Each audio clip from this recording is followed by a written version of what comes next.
Good evening. इससे पहले के लेक्चर में हम लोगों ने साइज लोकेशन ऑफ इंडिया के बारे में पढ़ा था, है ना। तो आई होप कि उसमें आपको कोई डाउट नहीं होगा। अगर कोई डाउट होगा तो कमेंट बॉक्स में आप कमेंट करके डाउट पूछ सकते हैं, उस पर मैं अलग से एक सेशन ले लूँगा। ठीक, चलिए आज का जो लेक्चर है वो क्लाइमेट के बेस पे होगा। क्लाइमेट के बारे में हम स्टडी करेंगे, है ना। तो क्लाइमेट में चीज़ें क्या हैं, कैसे हैं, उसको हम समझेंगे। ठीक है, चलिए। तो क्लाइमेट को पढ़ने से पहले एक वर्ड आता है वेदर, है ना। और वेदर क्या है उसको भी समझने से पहले हमको एक वर्ड समझना पड़ेगा, एटमॉस्फेयर। और एटमॉस्फेयर के बारे में समझ बनाएंगे, है ना। एटमॉस्फेयर है क्या। अब हम अगर बात करें, जैसे मान लीजिए कि हम यूपी में हैं, है ना। तो यूपी में होने के बावजूद अगर हम देखें इस समय पे गर्मी स्टार्ट हो चुका है, ठीक है। लेकिन वही राजस्थान में कंडीशन क्या होगा, टेम्परेचर कुछ हाईएस्ट थर्मामीटर पे हम देख पाएंगे, ऑब्जर्व करेंगे, है ना। फिर साउथ में केरल तमिलनाडु के तरफ आप चले जाइए, वहाँ पे कुछ टेम्परेचर डिफरेंस और होगा। लद्दाख की बात करें, जम्मू कश्मीर में, तो वहाँ पे माइनस में अभी भी टेम्परेचर होगा, है ना। तो ये सारी चीज़ें हम क्लाइमेट में पढ़ने वाले हैं। ठीक, चलिए तो स्टार्ट करते हैं क्लाइमेट से।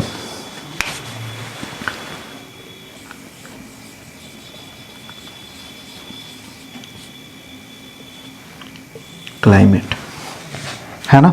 तो इसका अगर हम देखें शाब्दिक अर्थ तो जलवायु है, यानी कि ये दो टर्म मिलकर के जल और वायु से बना हुआ है। यानी कि वाटर एंड एयर का एक इम्पॉर्टेंट रोल है। वाटर और एयर का, विंड का सर्कुलेशन है ना। सर्कुलेशन की वजह से ही क्लाइमेट क्रिएट होता है। चलिए अब हम देखेंगे क्लाइमेट क्या है। तो क्लाइमेट के बारे में पढ़ने से पहले हम वेदर को समझेंगे।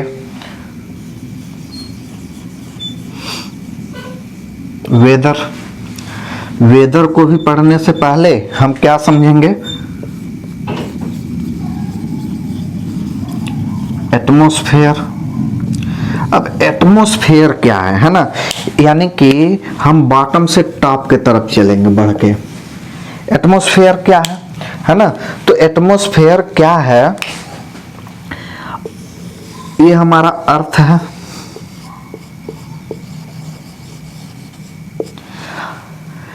अर्थ surrounded by layer of gases. क्या, earth surrounded by layer of gases, है ना। डिफरेंट लेयर्स हैं।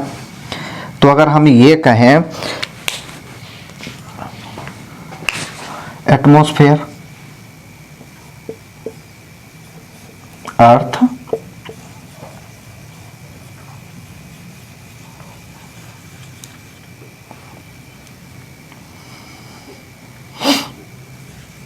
surrounded by layers of gases, है ना। अब इसमें कौन कौन से गैसेस हैं, तो यहाँ पे आपको nitrogen, oxygen, argon, carbon dioxide gas, फिर आपको वाटर वेपर के रूप में मिलेगा H2O, है ना। तो यहाँ पे अगर हम देखें तो ये क्या है, फिक्स गैसेस हैं। इनका अमाउंट क्या है, नेचर में क्या है, फिक्स है।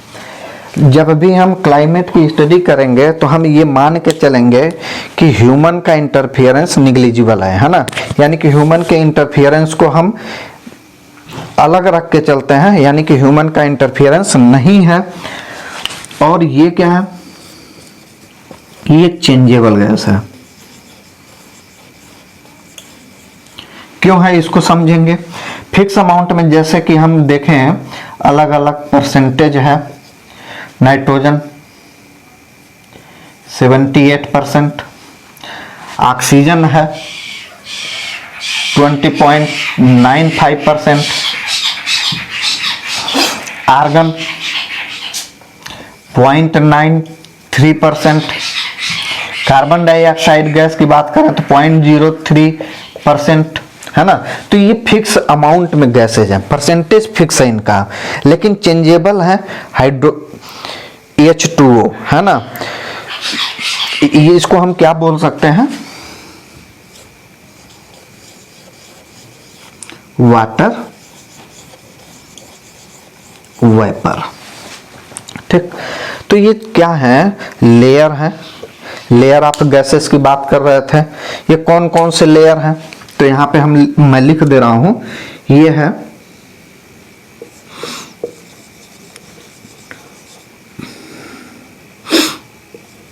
ट्रोपोस्फेयर,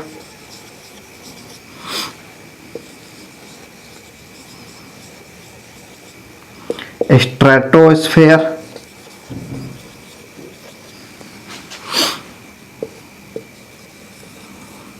मेसोस्फेयर,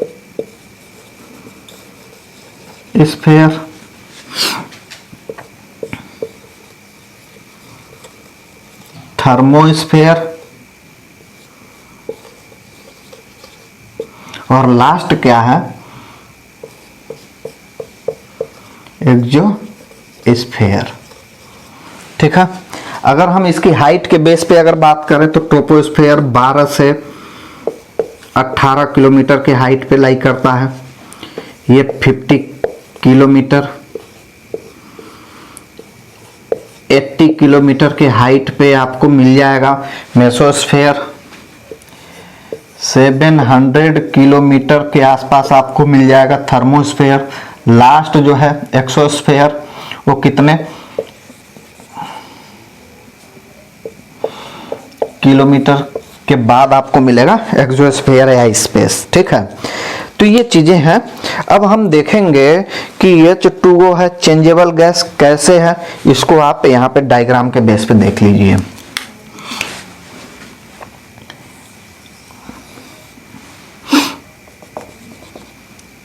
ये 0 degree equator, solar radiation equator पे डायरेक्ट हिट करता है और पोल पे स्लैंटली जाता है ना। कैसे जाता है, स्लैंटली। तो अगर हम कंपेयर करें पोल और इक्वेटर के कंपेयर में, सबसे ज्यादा डिस्टेंस इनको ट्रेवल करना पड़ता है पोल पे पहुंचने पे, है ना, और इक्वेटर पे डायरेक्ट पहुंचती हैं। तो यहाँ पे आप देख पा रहे हैं कि एक तो एक्स्ट्रा डिस्टेंस ट्रेवल करना पड़ रहा है, और दूसरा एटमॉस्फेयर में present mixture of gases, dust particle, water vapour के द्वारा सोलर रेडिएशन को क्या कर लिया जाता है, ऑब्जर्व कर लिया जाता है, रिसीव कर लिया जाता है, जिसकी वजह से पोल पे टेम्परेचर क्या है, कम है, और इक्वेटर पे टेम्परेचर कंपैरेटिवली क्या है, हाई है। ठीक है, अब यहां से एक चीज हम समझ पाएंगे कि अगर जहां पे टेम्परेचर ज्यादा है वहां पे वाटर क्या होगा, हीट होगा, हीट होकर के वाटर वेपर में कन्वर्ट होगा, है ना। तो जितना ही ज्यादा हीट होगा उतना ही ज्यादा हमारे एटमॉस्फेयर में क्या होगा, वाटर वेपर होगा। तो अगर हम ये कहें कि temperature is directly proportion to water vapour, है ना, कि अगर हमारे वायुमंडल में टेम्परेचर इंक्रीज होता है तो वाटर वेपर भी इंक्रीज होगा, टेम्परेचर डिक्रीज होगा तो वाटर वेपर भी डिक्रीज होगा, है ना। तो इस तरीके से ये क्या है, वाटर वेपर हमारे एटमॉस्फेयर में चेंजेबल है, वेरी करते रहता है। जैसे जैसे हम इक्वेटर से दूर जाएंगे वैसे वैसे वाटर वेपर के अमाउंट में कमी आएगी, और जैसे जैसे पोल से इक्वेटर के तरफ आएंगे वाटर वेपर का अमाउंट बढ़ते जाएगा। लेकिन कुछ लोकल लेवल पे फैक्टर्स हैं जो इनको अफेक्ट करते हैं, ठीक है, तो इसको हम बाद में देखेंगे। चलिए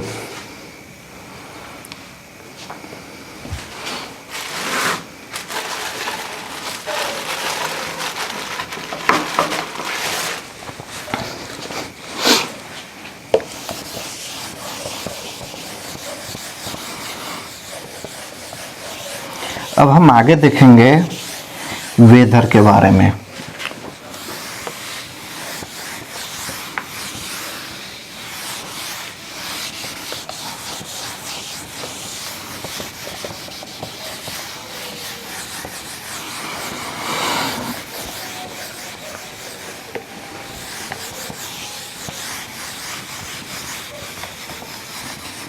वेदर में चेंजेस कैसे होते हैं इसको देखेंगे, है ना। तो आपको पता है अर्थ क्या है, ज्वाइंट शेप में है ना, और अर्थ सन के अराउंड क्या करता है, रिवॉल्व करता है। ये सन है ना, और इसके किनारे एक इलिप्टिकल पाथ है, और इसी पाथ में अर्थ क्या करता है, सन के अराउंड रिवॉल्व करता है ना। तो अगर हम ये कहें अर्थ जो है टिल्टेड है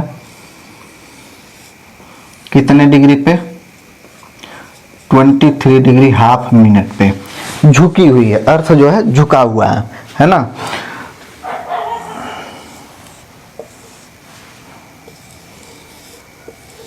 झुकी हुई है, यह है हमारा इक्वेटर,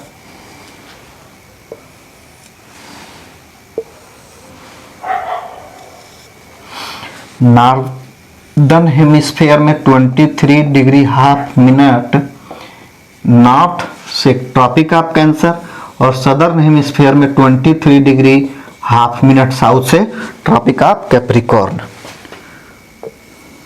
अब ये चार अलग अलग पोजीशन हैं, north 23 degree half minute south,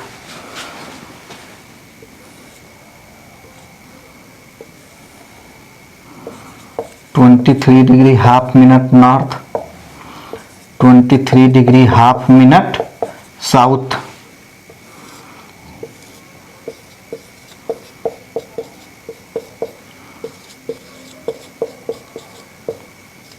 south, ठीक है, ये चार पोजीशंस हैं, है ना। ये मार्च है,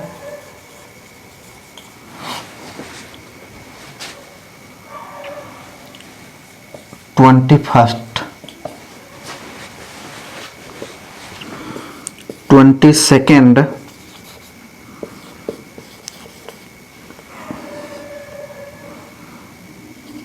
जून,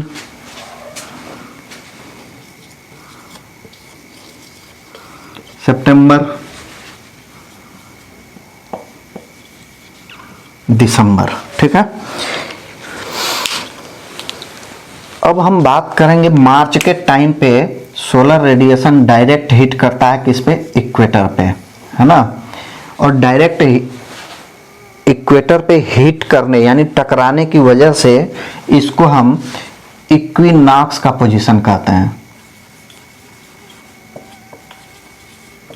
इक्विनॉक्स, है ना। सेम उसी तरीके से सितंबर के टाइम पे भी सोलर रेडिएशन डायरेक्ट हिट करता है इक्वेटर पे, इसलिए इसको भी इक्विनॉक्स का पोजीशन। अब यहाँ पे हम देखेंगे कि नॉर्दर्न हेमिस्फीयर सन के करीब है, नियरेस्ट है, क्योंकि झुका हुआ है, टिल्टेड है ना। तो सोलर रेडिएशन डायरेक्ट हिट कहाँ पे करता है, ट्रॉपिक ऑफ कैंसर पे, ठीक। लेकिन दिसंबर के टाइम पे क्या होता है, यही solar radiation tropic of Capricorn पे पड़ता है। क्यों पड़ता है, क्योंकि सदर्न हेमिस्फीयर जो है सन के फेस के तरफ है, नजदीक है ना। अब यहाँ पे इसका इफेक्ट देखेंगे है ना। नॉर्दर्न हेमिस्फीयर सन के पास होने की वजह से सोलर रेडिएशन ज्यादा रिसीव कर रहा है, और सोलर रेडिएशन ज्यादा रिसीव करने की वजह से यहाँ पे टेम्परेचर क्या है, हाई है, और टेम्परेचर हाई होने की वजह से यहाँ पे समर सीजन है ना। क्या है, समर सीजन।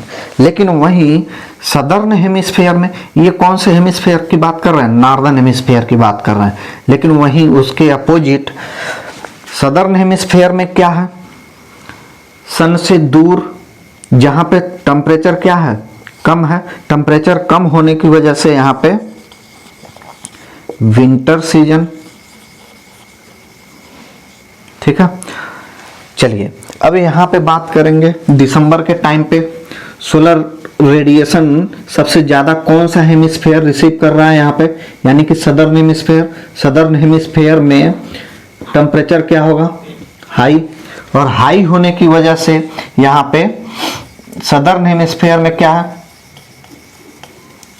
समर सीजन, है ना। सेम उसी तरीके से नॉर्दर्न हेमिस्फीयर सन से दूर होने के कारण यहाँ पे टेम्परेचर क्या है, कम। टेम्परेचर कम होने की वजह से यहाँ पे नॉर्दर्न हेमिस्फीयर में विंटर सीजन, है ना, विंटर सीजन।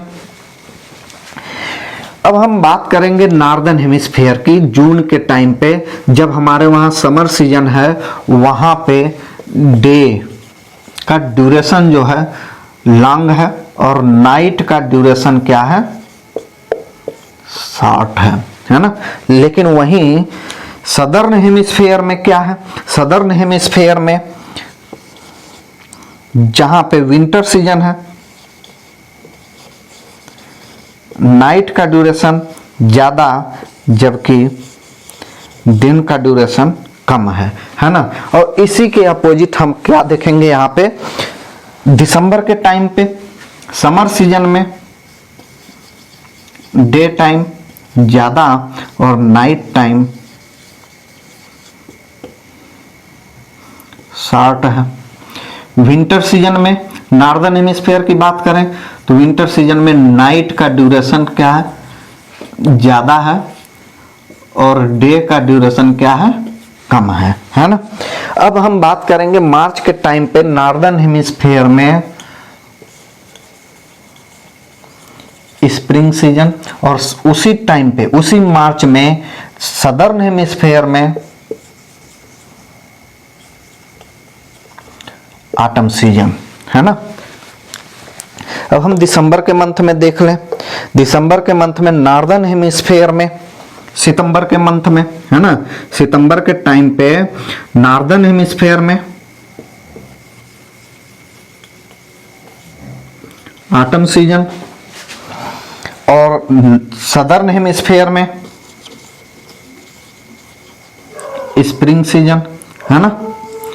चलिए, ये है, हमने देख लिया कि कैसे वेदर में चेंजेज आते हैं सन के अराउंड अर्थ के रिवॉल्व होने से, है ना। और ये चीजें आपको बता दूं कि सन के अराउंड जो अर्थ रिवॉल्व कर रहा है उसमें कितने दिन लगते हैं, यानी 365 डेज, है ना।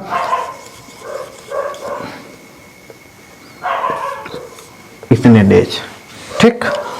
और यही चीज जो हम यहाँ पे देख पा रहे हैं 1/4 आवर्स डेज, ये हर 4 साल पे एक दिन में कन्वर्ट होता है, और एक दिन 366 डेज के रूप में हम देखते हैं, जो ऐड कर दिया जाता है लीप ईयर में। फरवरी 29 डेज का होता है, ठीक है। तो ये जो है, ये जो डायग्राम है, ये बताता है कि वेदर में चेंजेस कैसे होते हैं, ठीक।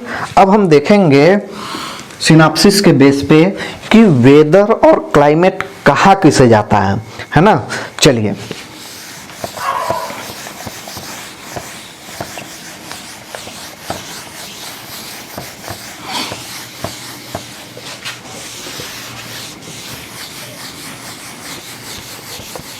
इस डायग्राम को देखिएगा, है ना, समझिएगा, जहाँ पे डाउट हो वहाँ पे आप पूछिएगा।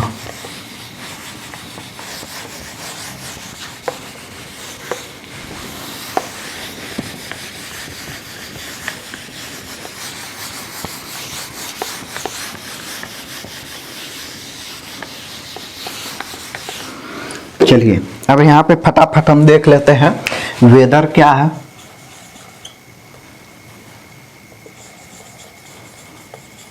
और क्लाइमेट क्या है ना।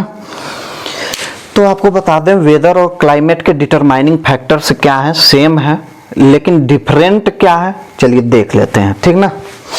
अभी हम बात कर रहे थे कि मेन चीज क्या है, एटमॉस्फेयर, है ना। एटमॉस्फेयर में चेंजेस की वजह से ही वेदर और क्लाइमेट होते हैं। तो क्या है, चेंज इन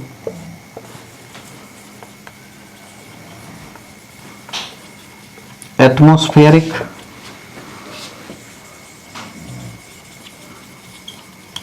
कंडीशंस, है ना, change in atmospheric conditions.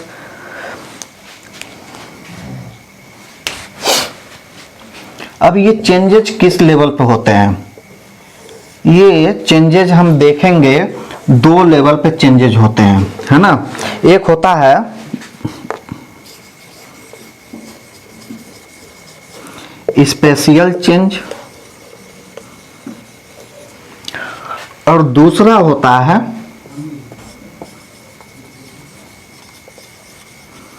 Temporal change. जब हम स्पेशियल चेंज की बात करते हैं तो यहां पे टाइम को हम क्या करते हैं, फिक्स कर लेते हैं। टाइम क्या करते हैं, फिक्स कर लेते हैं हम। और जब टेम्पोरल चेंज की बात करते हैं तो यहां पे हम स्पेस को क्या करते हैं, फिक्स कर लेते हैं, ठीक। अब ये स्पेशियल चेंज क्या है और टेम्पोरल चेंज क्या है, इसको देख लेते हैं। स्पेस से बना हुआ है स्पेशियल चेंज, यानी कि क्या, स्थानिक परिवर्तन। टेम्पोररी से बना हुआ है टेम्पोरल चेंज, यानी कि कालिक परिवर्तन। और जब भी कालिक यानी सामयिक परिवर्तन की बात करेंगे तो वहां पे हम जगह को क्या कर लेंगे, फिक्स कर लेंगे। अब हम इस चेंजेस की बात करते हैं, स्पेस में चेंज होने की। तो अगर हम बात करें शाम का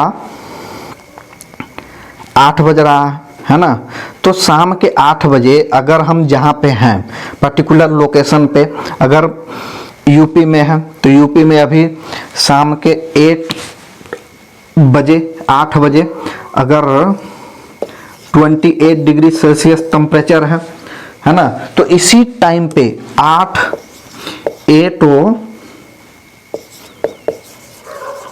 क्लॉक पे हम कहाँ पे अपने दोस्त को फोन करें, कश्मीर में, है ना, कश्मीर के उसमें भी लद्दाख या सियाचिन में अगर कॉल करके पूछें कि भाई वहाँ पे टेम्परेचर क्या है तो बताएगा कि भाई हमारे वहाँ तो माइनस में टेम्परेचर चल रहा है ना। तो टाइम को हमने क्या कर लिया, फिक्स कर लिया 8 o'clock पे।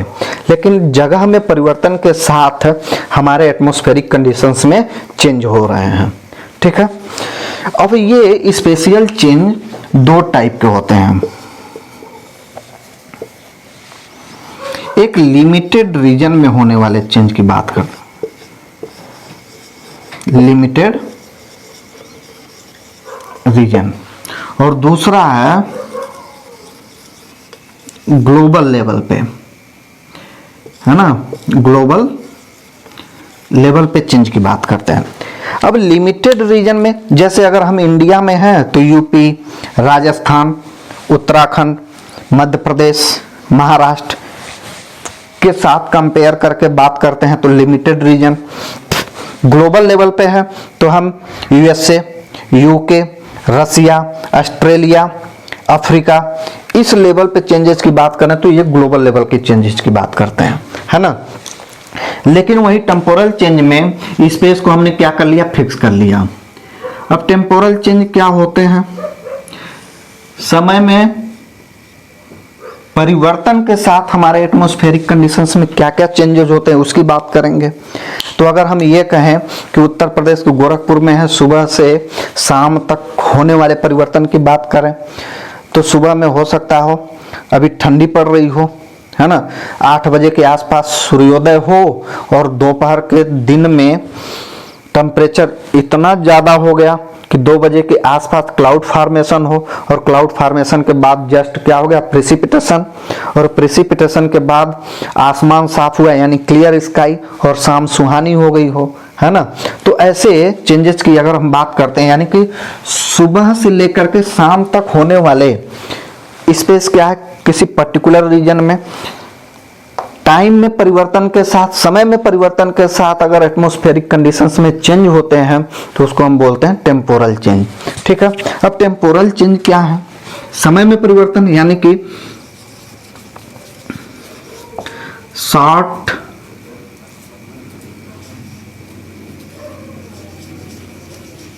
ड्यूरेशन, और दूसरा हो सकता है लॉन्ग ड्यूरेशन के लिए, है ना। अब हम बात करें कि एटमॉस्फेरिक कंडीशन में अगर हम बात करें चेंजेस की, तो अगर सीधे सीधे अगर गांव में पूछ लिया जाए कि भाई हमारे वातावरण में, है ना, वायुमंडल में कौन कौन से चेंजेस महसूस कर पा रहे हैं, तो पढ़ा लिखा आदमी जो जवाब देगा वही अनपढ़ भी जवाब देगा। जैसे कि टेम्परेचर बढ़ रहा है तो कहेगा यार आज गर्मी ज़्यादा है ना, टेम्परेचर कुछ बढ़ा है। जैसे जैसे टेम्परेचर बढ़ेगा ह्यूमिडिटी बढ़ेगी तो कहेगा उमस हो रहा है ना, उमस फीलिंग हो रही है। तो ये चीज़ें हैं जो हमारे एटमॉस्फेरिक कंडीशंस को चेंज करते हैं। ठीक है, अब यहाँ से short time duration, long time duration में होने वाले चेंज की बात की है। अब यहीं से निकल करके आएगा कि वेदर क्या होता है और क्लाइमेट क्या होता है, यानी डिफिनीशन हम यहाँ से क्लियर करेंगे।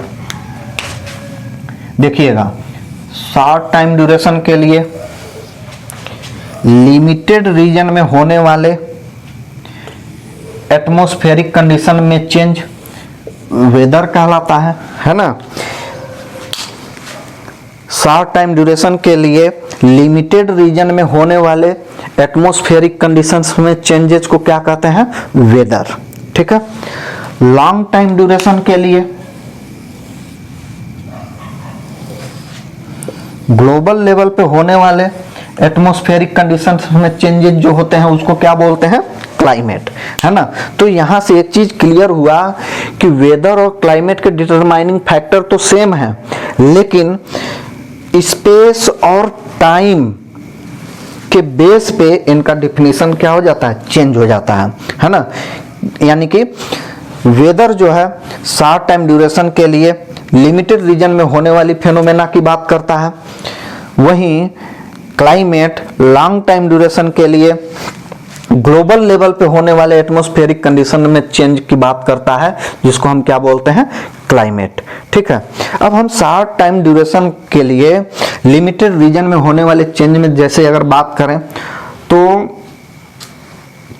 हो सकता हो कि हम जहां पे हैं अभी टेम्परेचर बहुत ज्यादा है, लेकिन 2-4 किलोमीटर की दूरी पे हो सकता हो बारिश हो रहा हो, है ना। तो यानी कि वो एक दिन में भी डिफरेंस होता है किसमें, वेदर में, है ना। तो अगर हम इससे पहले वाले डायग्राम में हम लोगों ने देखा कि वेदर कैसे चेंज होता है, यानी कि 3 से 4 महीने में, मार्च से कब जून से सितंबर, सितंबर से दिसंबर के बीच में हम लोगों ने क्या देखा, वेदर में चेंजेस की बात की है। लेकिन वही लॉन्ग टाइम ड्यूरेशन जो क्लाइमेट है, वो लॉन्ग टाइम ड्यूरेशन के लिए होने वाली फेनोमेना है, ये कम से कम 30 ईयर्स के ड्यूरेशन में होने वाली चेंजेस की बात करता है ना। तो और ये 30 ईयर्स और ये शॉर्ट टाइम ड्यूरेशन। तो अब यहाँ पे हम टॉपिक को क्लोज करेंगे, है ना। नेक्स्ट सेशन में हम देखेंगे इसके क्लाइमेट और वेदर के डिटरमाइनिंग फैक्टर्स क्या हैं, कैसे कैसे ये फैक्टर्स इन्फ्लुएंस करते हैं हमारे क्लाइमेट को, हमारे वेदर को, किसी पर्टिकुलर रीजन के वेदर को, है ना। इन सारी चीज़ों के बारे में हम डिस्कशन करेंगे लेकिन नेक्स्ट सेशन में, है ना। और अभी तक जो हम पढ़ाए उसमें अगर कोई डाउट हो तो उसको कमेंट बॉक्स में कमेंट करके जरूर पूछिएगा और हम इसको अलग से एक सेशन ले लेंगे डाउट क्लियर करने के लिए, ठीक ना। Thank you.